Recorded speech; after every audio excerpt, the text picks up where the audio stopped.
pergantungan. Ya. Segala sesuatu yang kita buat, kita perlu memohon petunjuk daripada Allah SWT. Ya. Dalam surah Syura disebut laisa kamitslihi syai'.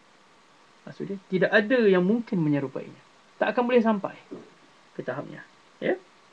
Jadi sebab itu bila ana cakap tadi bahawasanya di dalam diri manusia, sama ada menyentuh tentang hal akhlak, sama ada menyentuh tentang hal syariah, sama ada menyentuh tentang amalan ibadah, manusia mempunyai satu persoalan yang perlukan kepada jawapan. Ya? Ya? Dan secara fitrahnya, manusia ini tidak lepas daripada persoalan-persoalan yang bersangkut paut dengan ketuhanan, dengan alam dan kejadiannya, dengan kenabian, ya, dengan permasalahan kesudahan hidup, di mana kita akan pergi, apa akan penyudahnya hidup ini, ya, ya, dan juga hari pembalasan. Kalau kita nak tengok dengan jelas, hatta filem hari ni kita tengok tidak lepas-lepas daripada membawa isu-isu ni, membawa persoalan-persoalan ni, ataupun cuba provide satu jawapan kepada umat. Sama ada dia provide hari kiamat bila, bagaimana rupanya, ya, alam selepas mati, ya, apa penyudah kepada kehidupan ini, ya, ketuhanan, ya, kejadian alam dan sebagainya. Ini merupakan satu benda yang sentiasa berada dalam diri manusia yang memerlukan jawapan. Jadi sebab itu orang yang tidak beriman sebenarnya struggle dari segi pemikirannya untuk mencari jawapan-jawapan ini.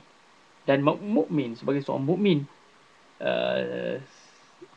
sikap keimanan itu adalah merupakan satu berita gembira yang mana kita sebut tadi. Ya, Rasul membawa satu berita gembira. Sebab apa? Dia merupakan jawapan yang jelas bagi kita, yang mana satu part dah selesai. Kita tak perlu berfikir lagi.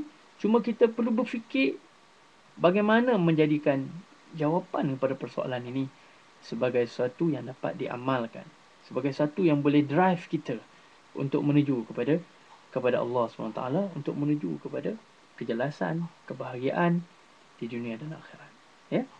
Jadi ana harap kita dapat faham. Mungkin anda tak tahu kalau cara anda bercakap ni agak berbelit dan mungkin jadi falsafah juga. Tapi itu adalah merupakan konsepnya, konsepnya yang kita perlu faham. Ya, kalau kita tengok memang berulang-ulang kali, memang tak akan habis. Ya, bagaimana masyarakat yang tidak beriman ini, mereka berusaha untuk mencari jawapan kepada setiap persoalan-persoalan yang anda kemukakan tadi. Ya, dan walau hebat, walau lengkap mana pun sistem yang dicapai oleh mereka, yang kadang-kadang kita nampak dari segi konsepnya syumul, undang-undang barat syumul, konsep dari segi barat sebenarnya lebih syumul daripada Islam. Tapi bila dia tidak dapat centralize, bila dia tak dapat meletakkannya kepada akidah yang benar, keesaan Allah SWT, dan itu memutuskan dia daripada maklumat-maklumat wahyu yang mana menyebabkan mereka terbabas daripada matlamat yang sebenar. Kalau kita tengok dalam konsep akhlak, persoalan-persoalan yang dikemukakan di barat sejak sekian lama, kalau kita tengok ada persoalan yang dikemukakan di barat sejak sekian lama, antaranya tentang persoalan karakter dan reputation. Antara quotation yang terkenal oleh John Wooden, apa yang disebut sebagai be more concerned with your character than your reputation, because your character is what you really are, while your reputation is merely what others think you are. Jadi di sini John Wooden mengatakan bahawasanya keperluan untuk mengutamakan karakter daripada reputasi, di mana karakter itu adalah merupakan yang sebenar-benarnya kamu, sedangkan reputasi itu adalah apa yang sebenarnya orang lain perceive, orang lain perceive terhadap kamu. Jadi di sana berlaku berbagai perbahasan, di antara hendak mengembangkan kepribadian dengan untuk meraih untuk mendapatkan perhatian umum. Di sana perbahasan yang panjang berlaku. Ha? Sebab itu ada di kalangan scholar mengatakan bahawasanya karakter itu berkaitan dengan innate image. Ha? Sementara reputasi itu adalah berkaitan dengan social image. Jadi perbahasannya berterusan. Bahawasanya innate image itulah yang merupakan true to yourself. Jujur terhadap diri sendiri yang akan melahirkan authenticity, authentic yang merupakan satu cara untuk membangunkan integriti. Integriti sejati. Tapi dalam Islam nanti anak huraikan bagaimana konsep ini dengan jelas disampaikan melalui Al-Quran dan hadis untuk mencapai darjat taqwa. Kan? Ini anak bawakan kerana nak kaitkan bagaimana kita juga sebagai seorang Islam bila kita tak tengok kepada Al-Quran dan Sunnah.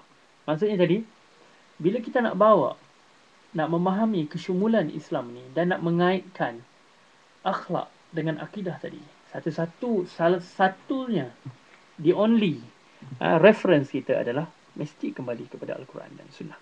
Kita tidak boleh datang dengan adat, tidak boleh datang dengan pengalaman, tidak boleh datang dengan hanya kajian. Segala adat, pengalaman dan kajian itu perlu datang selepas mana kita mengambil Al-Quran dan Sunnah sebagai sumber utama yang perlu diikuti. Jadi di sini juga anda cuba bawa macam contohnya bagaimana Stephen Covey menceritakan, membicarakan dalam persoalan karakter and reputation ni tentang personality ethic and character ethic. Di mana dia dengan lebih dalamnya menceritakan bahawasanya dalam masyarakat di Amerika satu ketika berlaku satu konflik. Iaitu di antara untuk menekankan pengembangan kepribadian dan untuk mendapat kejayaan. Sebab bagi mereka untuk mendapat kejayaan kita mesti achieve keperluan-keperluan ataupun need manusia. Yang mana kesemuanya itu boleh jadi direka ataupun dibuat-buat ataupun diimpose untuk jadi macam tu, dilatih untuk menjadi macam tu. Contohnya dilatih untuk menjadi profesional daripada cara pemakaian, grooming kan, cara organizational behavior dan sebagainya. Apa yang mereka perolehi, kemajuan yang mereka perolehi untuk membina kejayaan itu. Tetapi secara tidak sedar bahawasanya mereka meletakkan pengembangan kepribadian mereka itu di tepi, di tempat yang lain. Kalau waktu bekerja, mereka sangat tepat pada waktunya. Mereka sangat amanah, sangat jujur. Tetapi dengan diri mereka sendiri, mereka tidak pernah amanah. Mereka tidak boleh consider satu undang-undang dalam diri mereka. So itu mereka minum arak, mereka melakukan seks bebas, mereka merosakkan hidup mereka. Sebab itulah yang sebenar dalam kehidupan mereka. Mereka memerlukan hiburan, mereka hedonism, jadi ini juga perkara sama yang akan berlaku kepada Muslim. Kalau kita sebenarnya kabur ataupun tidak memahami apa yang dikehendaki oleh Islam. Sebab dalam akhlak itu dia mempunyai prinsip yang perlu dicapai. Ada di sana prinsip seperti mana kerendahan hati, keadilan, kesabaran, kesederhanaan, kerajinan, kesantunan, dan sebagainya. Keadilan, keadilan adalah satu benda yang sangat-sangat jelas. Keadilan adalah merupakan satu sikap yang memang tidak boleh dicapai kalau kita hanya mengutamakan reputasi, ataupun kita hanya berlakon, ataupun kita hanya act. Contohnya di pejabat, kita cuba menjadi seorang yang baik, cuba menjadi seorang bos yang baik, jadi seorang pekerja yang baik. Namun keadilan adalah merupakan satu aspek yang tak mungkin dicapai. Jadi keadilan ni dia special. Dia mesti ada kaitan dengan akidah. Untuk adil, mesti ada kaitan dengan akidah. Untuk adil, mesti ada kaitan dengan ibadah. Untuk adil, mesti ada kaitannya. Mesti kita beriman dan bertakwa untuk mengikuti apa yang telah ditetapkan oleh Allah SWT dalam syariat. Jadi Barat cuba mereka satu keadaan ataupun satu konsep yang positif untuk hanya menutupi aspek-aspek negatif yang ada pada mereka. Sebab itu aspek-aspek ini